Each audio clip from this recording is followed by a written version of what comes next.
Welcome to Get Real America. And it's a Tuesday. I'm Bill Edwards. I'm Brittany Brown. Glad to have you aboard as we get real. We give you not just the tip of the iceberg, we give you the whole darn slab. And sometimes people don't want that, Bill, but we're going to do it anyways. Yeah, well, if you don't want it, you have a choice. Yes. You don't have to watch. But you can still support us because you like true. us. So do that. Send money. Yes, we need all of that. Always something amazing going on in Savannah.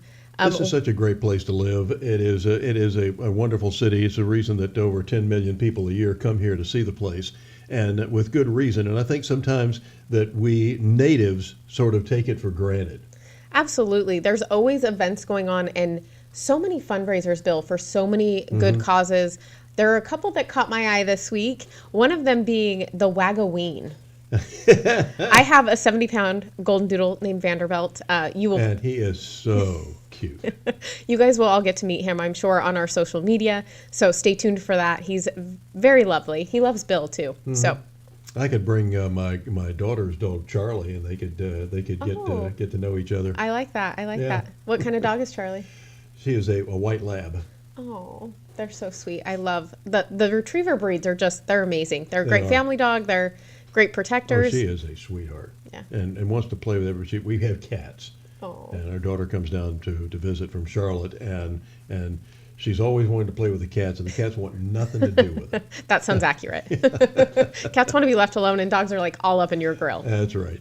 So I'm excited about this event. It's $85. It goes to support the rescues in the local area, and you also get like a little stem glass for a little souvenir. And you can dress up your dog, which who doesn't love to dress up their animals? They have some of the most creative costumes on these dogs that you've ever seen in your life. They are so much fun, and it's a great cause, and you'll have a great time. So if you want to go out and support local shelters, and just so you guys know, with the price of things, people are unable to afford their pets anymore, and so they've been overloaded at a lot of these shelters. So they do need the funds to continue to feed a lot of the animals that are coming in. The prices have gone up for the shelters too. Yes, it go doesn't happen one in way. a bubble. Yeah. So thank you, but you can thank a Democrat. Yes. Go out there and do that if you are really happy with what you pay in groceries and for your dog's food. But this is a great event that I think people should definitely go check out. For sure. So Wag-A-Ween coming up. Yes. And then the other one, I'm a big fan of country music. We just, talked about Loretta Lynn last week. What a great loss that was for country music. But, they are having a Boots and Brews here in Savannah at the Service Brewery on the 13th as well. Fantastic.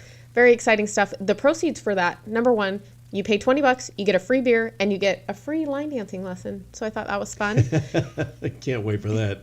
And all those proceeds go to the Safe Shelter, which I know you know a lot about, and it seems like it's a great cause. Yeah, over the years on my radio show, we interviewed Cheryl Branch, executive director at Safe Shelter, and it is for battered women. For the most part, there are battered men too. Sometimes our ego gets in the way, and men don't come forward as much. But there are men who are abused in a family relationship of some sort, whether it's marriage or just living together, and they do wonderful, wonderful work of protecting these women and their kids.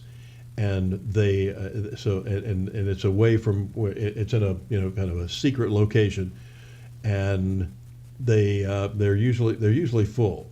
And they, especially this time of year, you've got Thanksgiving coming as well as Christmas, and they're always looking for toys to be. And one of the things that Cheryl Branch was telling us, the executive director, was that they get lots and lots of toy donations.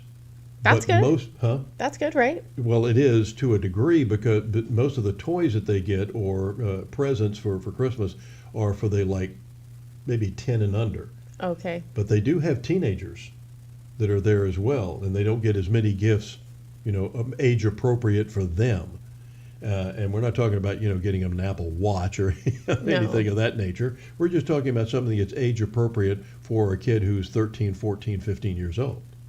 Yeah, and it's a good cause, and, they do amazing work. And unfortunately, we do see more of this during the holidays, and that's also when you probably feel the most lonely or Yeah. and things like that. So and also maybe even for women the need to go back to something because you feel uncomfortable in the situation that you're in. So I think making these people as comfortable as you can in the situation that they're in is very important, Bill. And I think that's a great cause that the Safe Shelter helps with. And at some point, we'll have Cheryl on with us as a guest, and she can tell you some harrowing stories. I mean, you won't believe some of the things that these women have gone through or put up with. And some of them come from very prominent families. Wow. She was telling me that there was a very prominent guy in town who, he told his wife, you'll do it my way or else. And and it's one of those things, and it's a profession that you wouldn't think you'd ever see this, but it is. Well, and I think that that's the other thing that people need to realize is that stuff like this impacts everyone. Mm-hmm. And a lot of times you don't leave because, number one, you don't have a place to go. And number two, because you're used to a certain lifestyle that's been provided to you. And it's really hard for these women. And of course, you want to, stay for the children. Well, sometimes, as they always said, I didn't want. My parents got divorced when I was 9 years old, and there was no abuse or anything. It just, it was an irreconcilable differences type thing. But as much as I hated that divorce, Mom said, it was for the best, and I wound up with a wonderful stepfather. My dad got remarried. I wound up with a wonderful stepmother. So it was, best. I had two sets of parents that I loved. Yeah, and sometimes staying is not something that's good for your children to see exactly. A lot of the abuse or some of the things going on. So sometimes it's just not worth it. And they had some of the knockdown dragouts, and I only mean that in quotes here. My father never ever hit my mom, but there were things where she would shut herself in the bathroom, and you'd hear the yelling and screaming a little bit. Things got heated. And I was 8 years old, and it was very traumatizing for me. So yeah, it was better when they were not together. Well, and I'm sure both your parents were actually happier with the people that they found later on in life. And, sometimes that's just how it works, Worked right? out for the best. Yeah. Wound up with a great stepdad, and we moved into a beautiful new house in Garden City shortly after they were married. And I grew up there in a wonderful community with great friends, and it was just terrific. And he could have been a better father, really. Well, and you also got the best of both worlds because you got Savannah and Charleston. Yeah. Dad moved up to Charleston and was working up there, so about every other weekend, and usually a few weeks during the summer and during Christmas vacations and things like that. So I'd spend time up there as well, and and made friends there. So it was, you're right, best of both worlds. Yeah, I can't imagine another better city than Charleston my second to grow hometown, up. Yeah. And I just love it. Still there. My wife and I just visited recently. It's another one of those places where the history is magnificent. We took a carriage tour, and after all those years of living in Charleston, I saw stuff and heard stuff I had never heard before. We had a great tour guide, and then we went out to Folly Beach and ate at some great restaurants out there, and it is really a cool place. Yes, I love going to Charleston. I think they have great food, just like Savannah. They have a little bit of a different vibe up there than Savannah, which is fun. Very much. We're very similar and we're very different. Yes. It's just amazing. And there's this inner rivalry that we have as well. Yes. But there was a great article in the Savannah Morning News, or what's left of it, about a month or so ago, and it was right after we'd gotten back from Charleston. And the article was, "Forget the rivalry, visit Charleston." That's good advice. So I did hear that Savannah actually took a good share during the pandemic of tourists from the Charleston area to Savannah because we were open. Yeah, they were a lot more shut down than we were. And Charleston proper also is smaller because it's on a peninsula. Now the surrounding area is much bigger than Savannah, but Charleston itself only has a population of about 80,000. Yeah, so I heard that we kind of took a little bit of their share of the tourism, because when people come to Savannah, guess what, Bill? They love Savannah. Well, it's a great thing about competition, because Savannah kind of went to school on Charleston when we were seeing how much we were tearing down a lot of buildings in Savannah back in the late 50s, early 60s that we should not have lost. The Union Railroad Station comes to mind right off the bat. Wow. But the Charleston wasn't doing that. They were either renovating places, and you might have heard of Rainbow Row, all these beautiful row houses right there on the Battery that are overlooking the Ashley River and Fort Sumter. My dad, when he first moved up there, was living at number 1 Battery What? with Ed Turner, Ted Turner's father. Wow. When they were in the outdoor advertising business. He's on the first floor of this 3-story mansion, and I mean mansion. Had these gorgeous chandeliers all over the place. Had this beautiful veranda overlooking, you see Battery Park here, the river, and Fort Sumter out there, and had a black cook named Josie. This woman could put a meal on the table that you wouldn't forget. For those of you who are familiar with Miss Wilkes here, with all the great homegrown, with a wonderful home cooked vegetables and fried chicken, and this woman could put a meal on the table, and corn, and they would bring clients in. They would give them a mint julep, sit them out there with that, have Josie feed them dinner, and then put a $15,000 contract in front of them, which was an enormous sum for the day. We're talking about the late 50s. And it was like selling water on the desert. I mean, it was a no-brainer. This guy is sitting there, he's drinking the mint juleps, and he's looking out at the river in Fort Sumter, and getting this great meal that Josie had prepared, and just a great time. And of course, young Ted, he was about 18 years old. He was about 10 years older than me, 8 years older than me, and we just had a great time. And he was a lot of fun. He was, in fact, a good conservative Southern kid at the time, and started CNN and all that other stuff later when he took over the business. And why he got so open-minded his brain fell out, I have no idea. But at the time, he was a great kid to grow up with. That's so crazy, Bill, just to see like how much someone can change in a lifetime, right?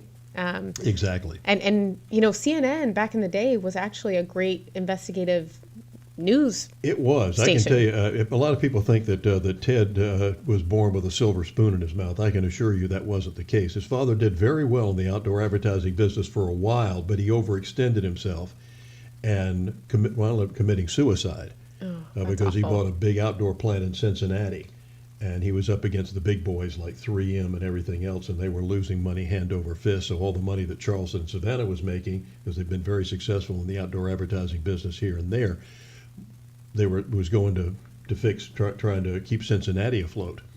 And they were $6 million in the red when when Ed Turner committed suicide, and $6 million 1963 money. You do the math today. That's about 40-50 million today. Wow. And Ted took one look at the book, said we got to sell Cincinnati, and he did, and got the company back on its feet, and got into the broadcast biz almost by accident. We'll tell you. Put your helmets on. I'll tell you another war story right after the break.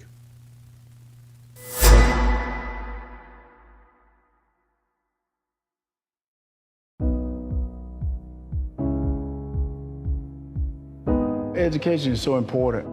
People have always talked about what are we going to do? You're going to have school choice, you're going to have all different types of things. And I want to try to figure out how can we get kids an education? It doesn't matter what zip code you're from, but get them the education they need, because education is an equalizer. And I truly, truly believe that.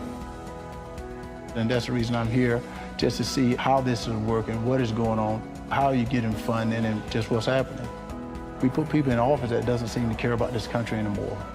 And I said, if I can change it and I just sit back and do nothing, what kind of man will I be? But right now, I know I can change something.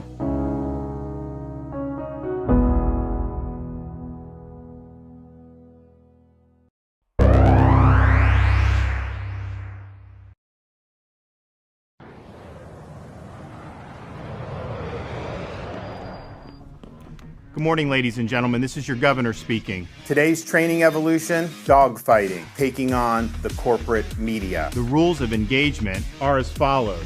Number 1, don't fire unless fired upon, but when they fire, you fire back with overwhelming force. Does it say that in the bill? I'm asking you to tell me what's in the bill. Number 2, never ever back down from a fight. If I could complete the question, though. So you're going to give a speech or ask a question? Number 3, don't accept their narrative. It's wrong. It's a fake narrative. I just disabused you of the narrative, and you don't care about the facts. It's why people don't trust people like you, because you peddle false narratives. All right, ladies and gentlemen. Let's turn up.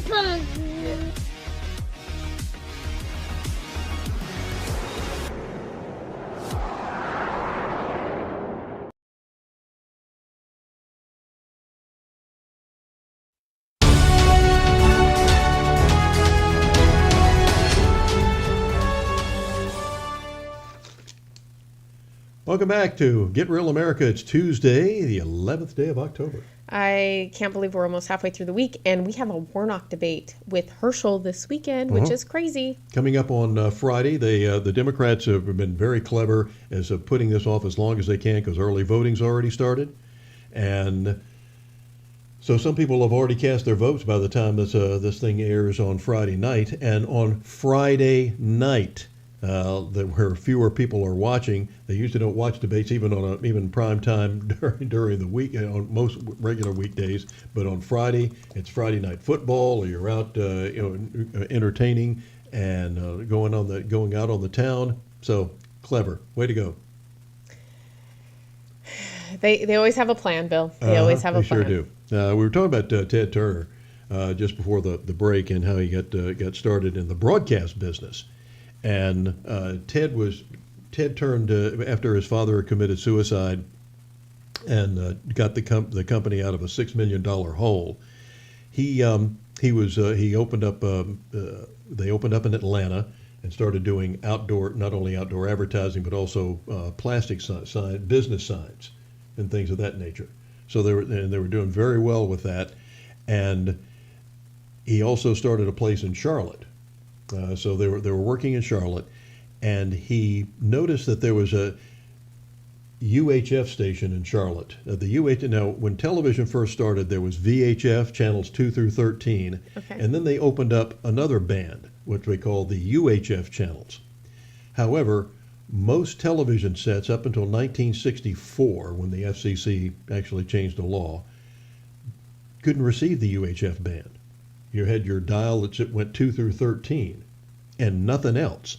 So if you started a UHF station, you were already behind the 8 ball because most television sets couldn't get the picture. Oh, geez.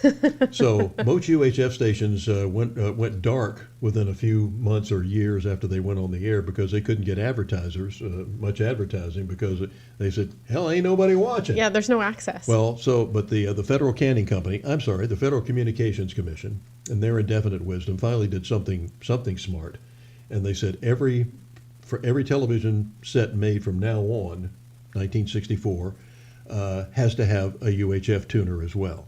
So they started making the sets with both tuners so you could pick up the UHF stations. There was one in Charlotte that was about to go dark. It was losing money hand over fist, and Ted got it for a song. He said, this is a good idea. And he buys this thing.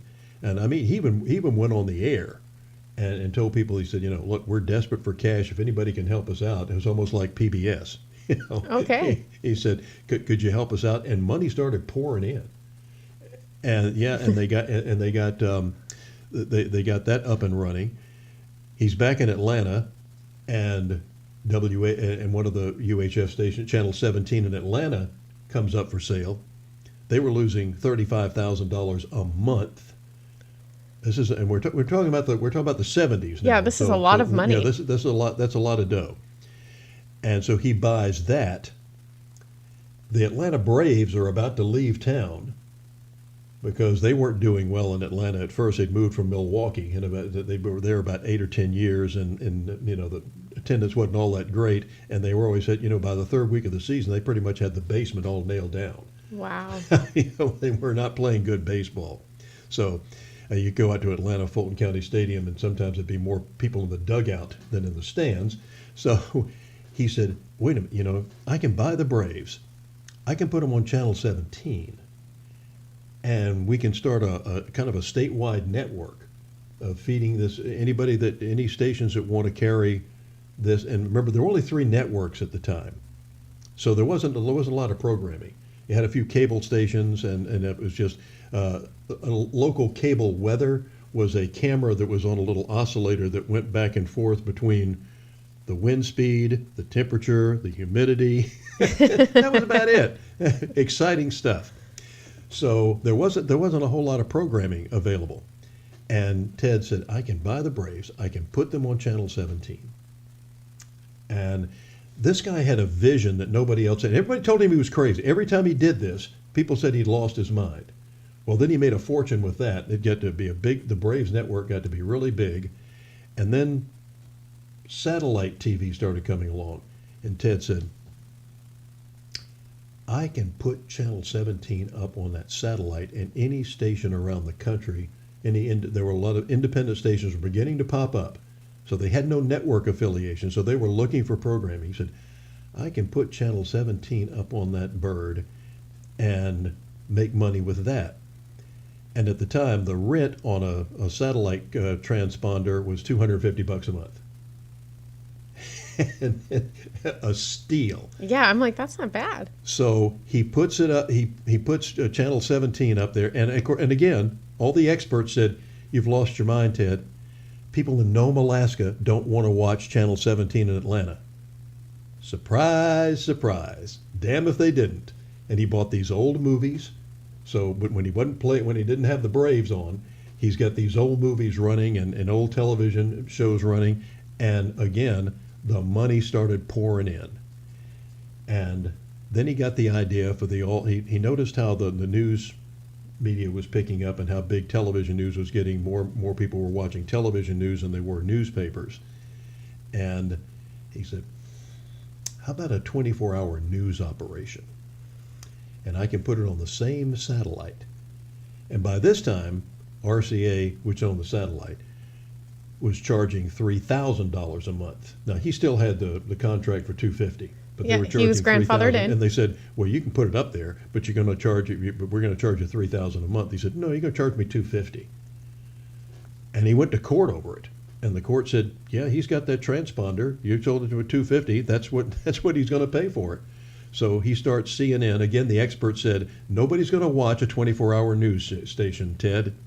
And now people are addicted to it. I am telling you, this man. He talked about losing $1 million. I was sitting with him on Sullivan's Island, and right off of Charleston, some years back, not long after he bought the Braves. He's talking about losing $1 million, like you and I were talking about. Losing the old when you used to have the pay telephones. It took a dime. Oh, yeah. Sometimes you'd lose the dime. Oh, yes. I remember those days. It would go through. And it like you're losing a dime on the telephone. I mean, it didn't bother him. And he said, and even Baba Wawa, when they did when 2020 did a feature on him, because the CNN, the first I think 8 or 10 years they were on the air, they had lost somewhere in the range of like $85 million. And she said, "You lost $85 million," and he looked at her and said, "So?" He said, "What's $85 million for a worldwide news network?" He said, "I always knew I could sell it to someone like Robert Murdoch or somebody like that." Murdoch was already a big media mogul type person, but this is before Fox. And he said, "Yeah, I could have sold to him or somebody else." Said, "I could have always sold it." The next year, after losing $85 million, the way geometric progressions go, their revenue just skyrocketed, and they made a profit of $130 million. That next year, after losing $85 million the first 10 years, all of a sudden the next year they make a profit, not just break even. They make a profit of about $130 million. So once again, dumb as a fox. Yeah, you just never know how things are going to turn out. Well, that's true. And, we have a great interview that we're going to watch, I think, in the next segment, but I think we should introduce what MRC is. Yeah, the Media Research Center. Last week, Brent Bozell, the founder of the Media Research Center back in 1987, that is. I was like... started the Media Research Center because he was concerned about the stories he watched on the news, and they didn't quite jibe with the real story. You only saw a little snippet, or they sort of slanted the story to come out the way they wanted it to. He said, they're not telling the whole truth. So he started Media Research Center, where they were taping, and they started recording all of these different news shows and doing background research, and said, all right, this is where this was edited. This is wrong, and started Media Research Center. And this is how it came about, and this is what it's all about.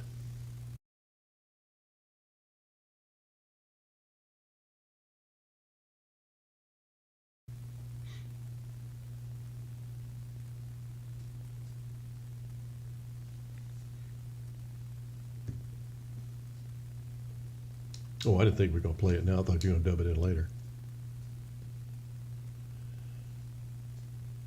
Oh, me too.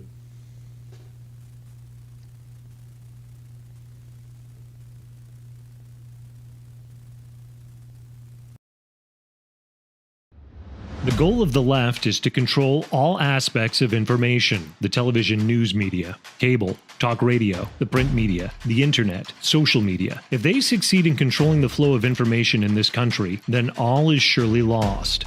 There is only one organization that's meeting them head on: the Media Research Center.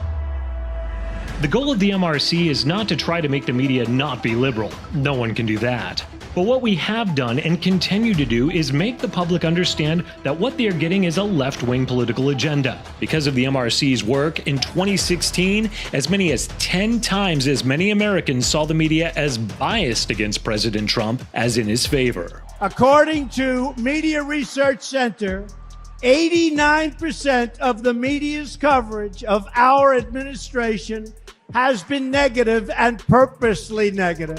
What the Media Research Center does is crucially important. It's important for all of us.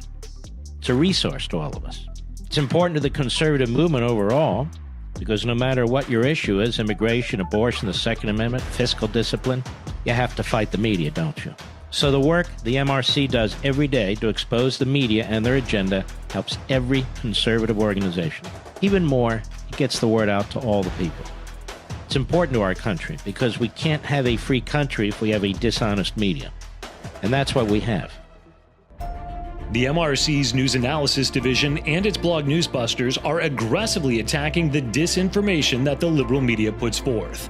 Every day, their team of experts monitor the major news outlets, break down their coverage, and produce studies that expose the liberal agenda. And it's frankly disgusting the way the press is able to write whatever they want to write. The MRC provides ammunition to the conservative movement this way: factual, empirical, intellectual ammunition that arms the likes of Hannity, Rush, Levin, and millions more each and every day. Brent Bozell and the Media Research Center and now Newsbusters are a fundamental element of my show prep day, and they always have been.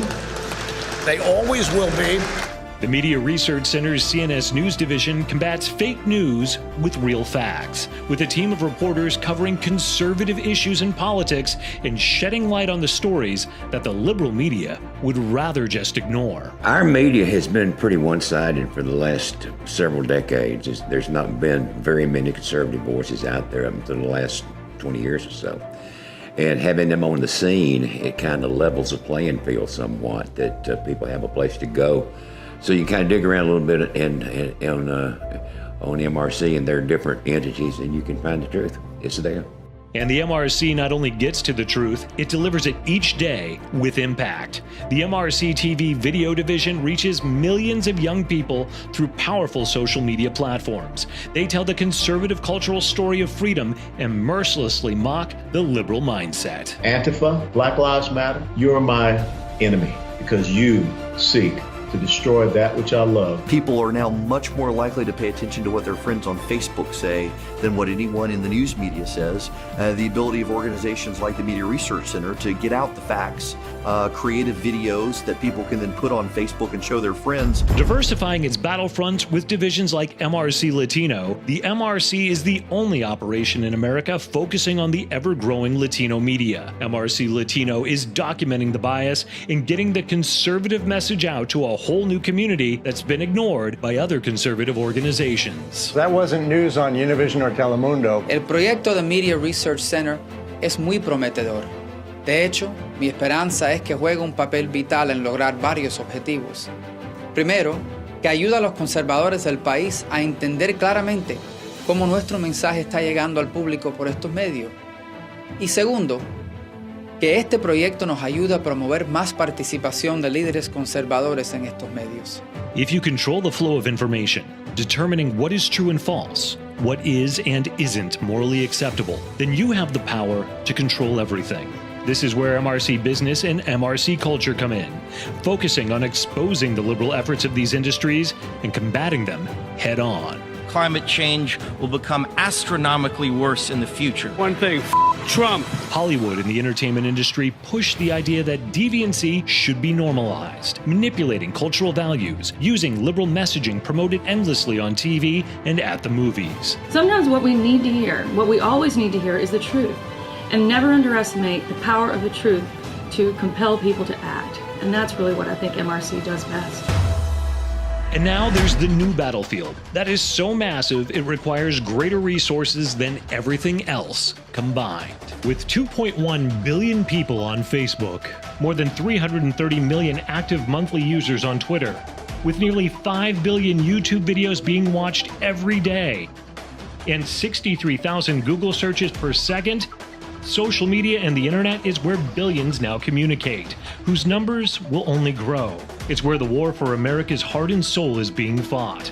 The left knows this and has been working desperately to silence conservative voices. Mother Teresa is now deemed hate speech. Is this hate speech?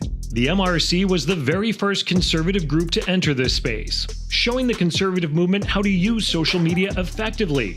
And now the MRC leads more than 50 national organizations united to fight against censorship of the conservative cause. This is the emerging, the greatest censorship of free speech worldwide in the history of man. And let me explain this. The left is on a jihad against conservative thought. It's happening in academia, in entertainment, in business, religion, everywhere. Everywhere where they're attacking, they're suppressing conservative thought. Now they're going to the social media giants. Taking action online and onto the streets, the MRC is actively battling social media giants to ensure conservative voices are heard. With over 200,000 mailable grassroots members, over 12 million Facebook fans, 275 million yearly video views, over 128 million annual website page views, and over 500,000 Twitter followers, the MRC engages millions each day, creating over 385 million weekly impressions, ensuring that the message of freedom and American exceptionalism are being heard and that action is being taken. It's no longer just media bias that the MRC is fighting.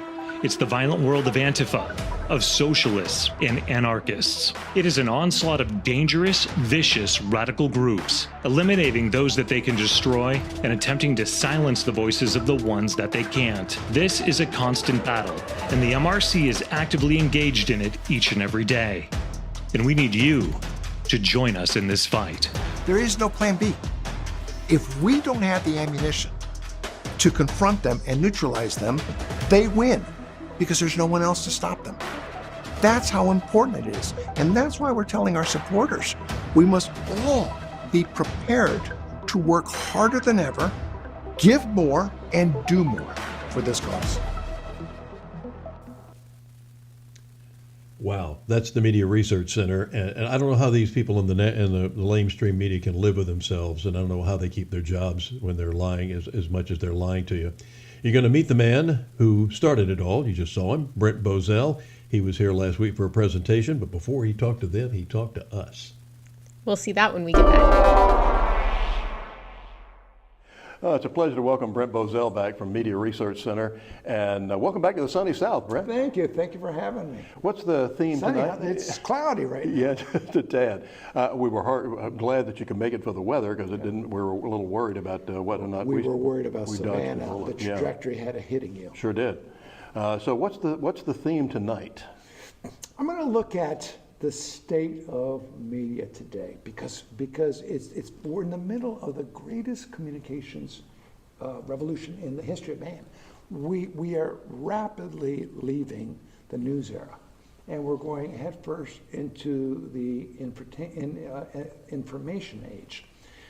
But the information age is filled with landmines, and there are very dark clouds ahead because the far left is preventing the American people from getting information, which does not augur very well for democracy. We saw that in the last that precious democracy? That thing called democracy, that the thing that the far left really doesn't care much about. If they did, they would have the open debate, and which is, interestingly enough, it's the only thing conservatives advocate is an open debate. Let the best man win. But the left doesn't want that open debate. And I'm going to talk about what are the consequences when they shut down the debate, and they're downright frightening. I love your literature that says, don't believe in the media, believe in America. Yeah, and that's a popular bumper sticker too. And it really says it all, because they don't believe in America. Once upon a time, And if you use the phrase anti-American, you had gone way over the line. That's a phrase you didn't use even in the era of Ted Kennedy, of George McGovern. You never called them an anti-American because they weren't. Their vision for America might have been radical, but they could carry the American flag just as much as I could carry the American flag. Sure. Today's radical left, they no longer believe this. But don't believe me, believe them. The most powerful political force by far in America today is Black Lives Matter. I'd like to see Media Research Center on the back of quarterbacks' helmets. I don't. I see BLM, and I see it in the end zones. They've transformed business in America. This is all BLM push. Okay, what does BLM believe in? People don't pay attention to what BLM believes in. Don't take Brent Bozell's words. Listen to the founders of BLM, self-avowed Marxists. Exactly. Look at their statement of principles. Look at it. They took it off the web. It's back on the web because people put it back on there. It calls for tearing down Western civilization. So tearing down the United States is only part of it. What is CRT all about? CRT is all about teaching a new generation of children that America is fundamentally a bad country. It's a racist country. What's the 1619 Project? It's what follows after CRT. It says you don't have to have 1776. Go for 1619. That's when this country, whatever this country might be, it doesn't have a name yet, but it's certainly not the United States. It's when this began. So you are piecemeal. We've gotten rid of the South. Whatever you think of the South, this was a part of American history.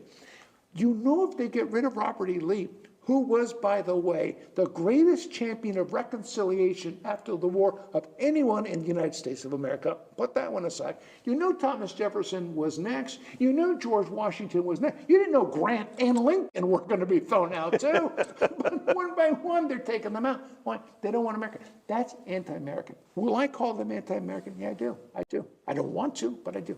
You think they're going to be able to keep their $6 million mansions if they have a communist regime? Well, that's Los Angeles. In Canada, okay. It's $10 million. Okay. Wasn't it great that this was this? I mean, you can't write a Saturday Night Live strip better than this. This massive castle in Canada that was owned by the Canadian Marxist Party. They sold it for $10 million to BLM, a for-profit company. That's the best part about it. They're taking advantage of the free market system like it's nobody's business. BLM is a for-profit company. I love it. Brett, I love the work that you're doing, and it's unfortunate. It seems like that despite the fact that you're pointing out the truth and said, you don't have to believe me, here's what they said, and you show it, and still it looks like we're still hitting our heads against the wall. I don't see you as much on Fox as I used to, for example. It's a different world. Well, take each one first. Yeah. Once upon a time, the media disputed, argued, denied, however you want to put it, the charge of liberal bias. No one does that anymore. Have you noticed that? Nobody denies that they have an agenda. It is undeniable. We don't look at month after month during the Trump administration.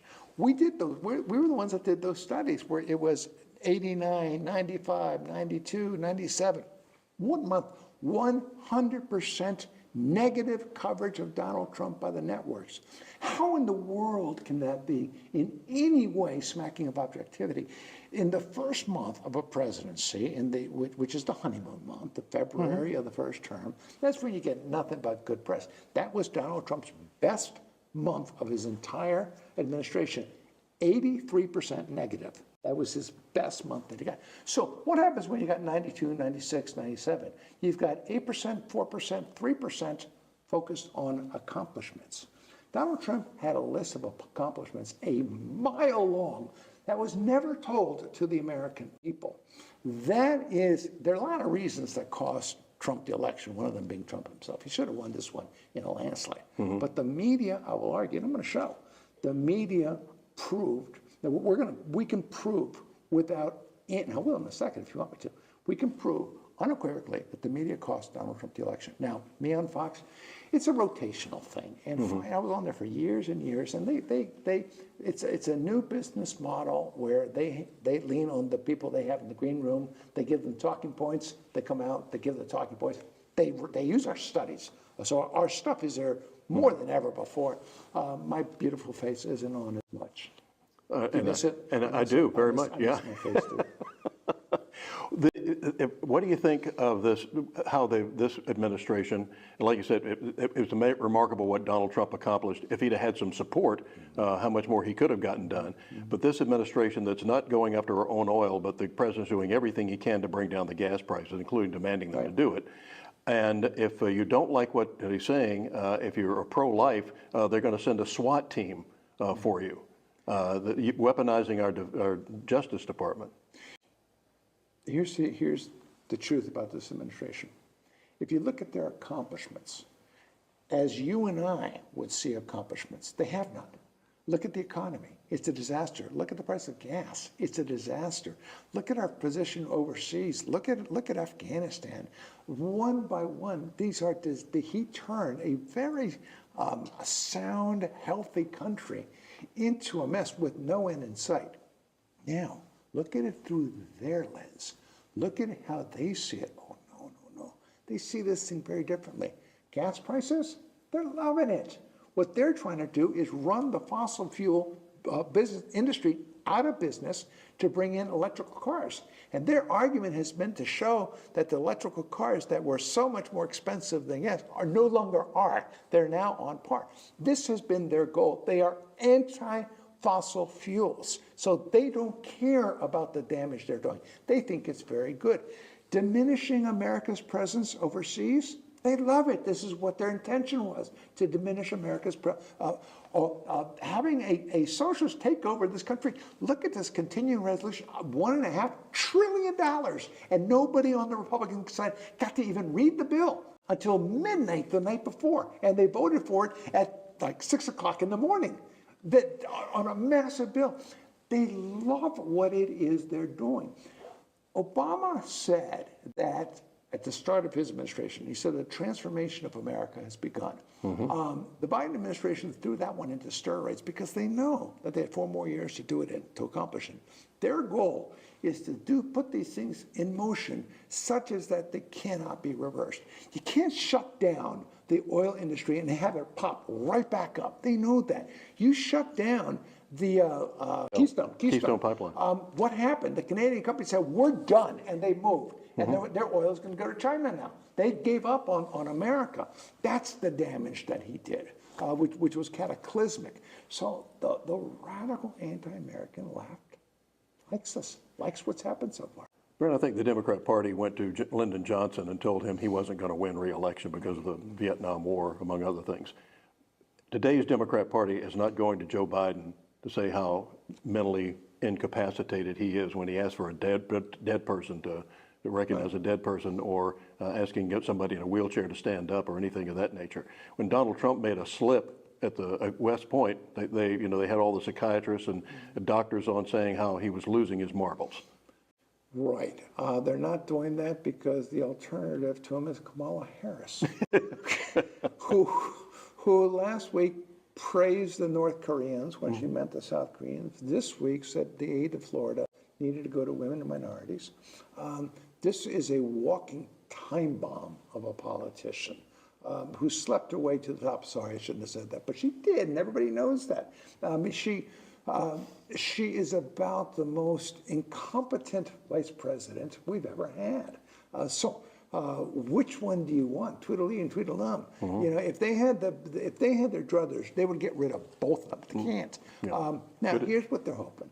They're hoping that Trump wins the nomination, that there's a calamity that befalls Trump in the legal arena, that the wheels come off the Republican Party and they can slide in. Biden will be the lesser of two evils. That's what their goal is. That's all they can do. No, absolutely. And wrapping it up, I know you got, and thank you for your time. Certainly glad you're here. But I think the most egregious thing that the media has is the power to ignore. Yeah. When they're not, we've got the January 6th committee that they're not investigating any of the 540 riots where the billions of dollars burning down America. They're not going after Hunter Biden with a SWAT team. Wait, I'll show you the power to ignore. 2 words, Hunter Biden. Facebook has now admitted what we've been charging all along, that they covered up. The Hunter Biden, they would not allow it on Facebook. Twitter banned Donald Trump from talking about it. We did studies showing how they didn't cover it. They refused to cover it on the networks. What was the consequence of that? We looked at the 7 swing states, Arizona, Nevada, Georgia, North Carolina, Pennsylvania, Wisconsin, and Michigan. We asked them, Democrats, Biden voters, had they ever heard of Hunter Biden and the laptop? Now, try to get your hands around this.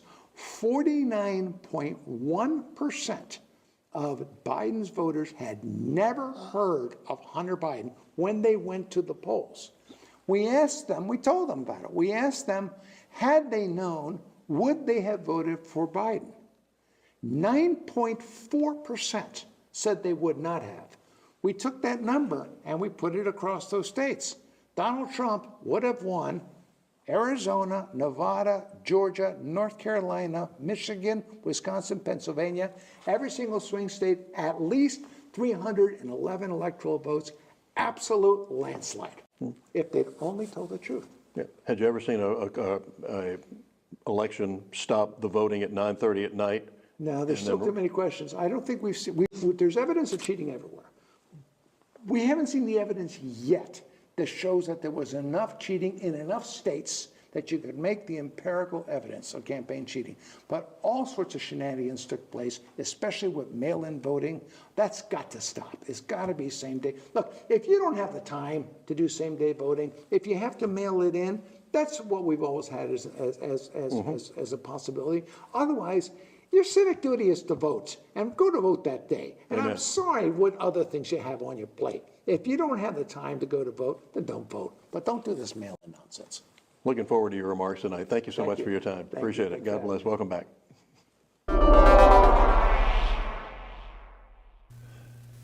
Wish we'd have had an hour with him. He was amazing, and the passion he has for this, you can just see it as he talks about the landslide election that did not happen because the media lied.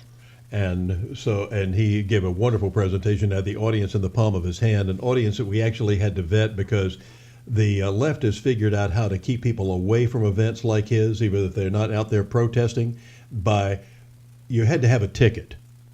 And there were false ticket requests coming in. Melissa Emery, who helped put this whole thing together, had to go through something like 50 to 200 emails a day from people requesting tickets who really didn't exist or weren't really going to be coming to the ticket. Somehow things didn't match up right, so she had to get rid of all those people. We still had almost 300 people for turnout for it. I will tell you, when I went up to the table, my name was not on the list because I'm guessing that they thought I was fraudulent. But they let me in, and I was able to attend, and I was able to watch the interview as Bill worked his magic. So. Well, I tell you, it was a delight to be there, and we were lucky to have him here.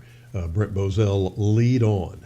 Yes, and we'll discuss more about this when we get back from our break. Sure enough.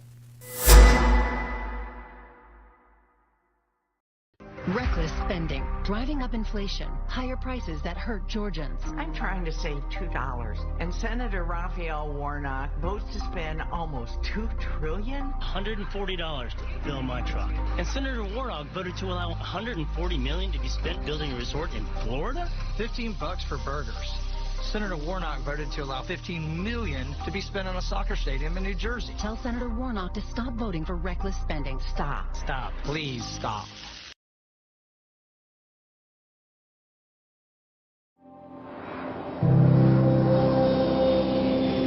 I don't do it out of obligation. I don't do it because I'm told. I don't do it because I was trained. I don't do it to be bold. I stand for our national anthem because I'm forever grateful to be free. I stand for the anthem to respect those before me. We have wounded warriors who would return only if they could. doing more for this country than any single person should. Stand up. Their lives were given for you. So as long as the Star-Spangled Banner yet wave, I stand for the land of the free and the home of the brave.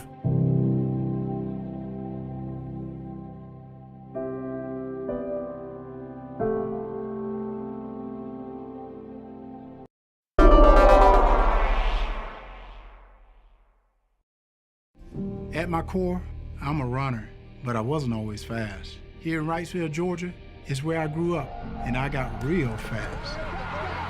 I learned discipline, faith in God, and the value of hard work.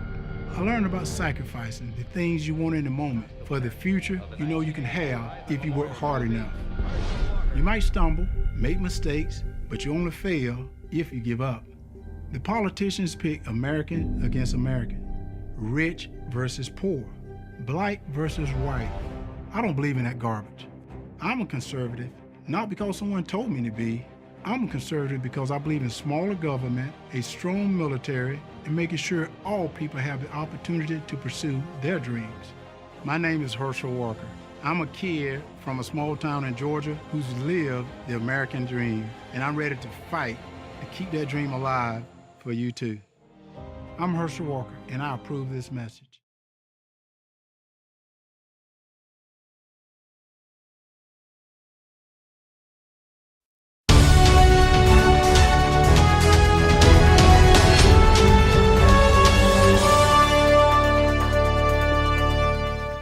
Welcome back to Get Real America. You had the opportunity to see the Brett Bozell interview just before our break, and man, that was awesome.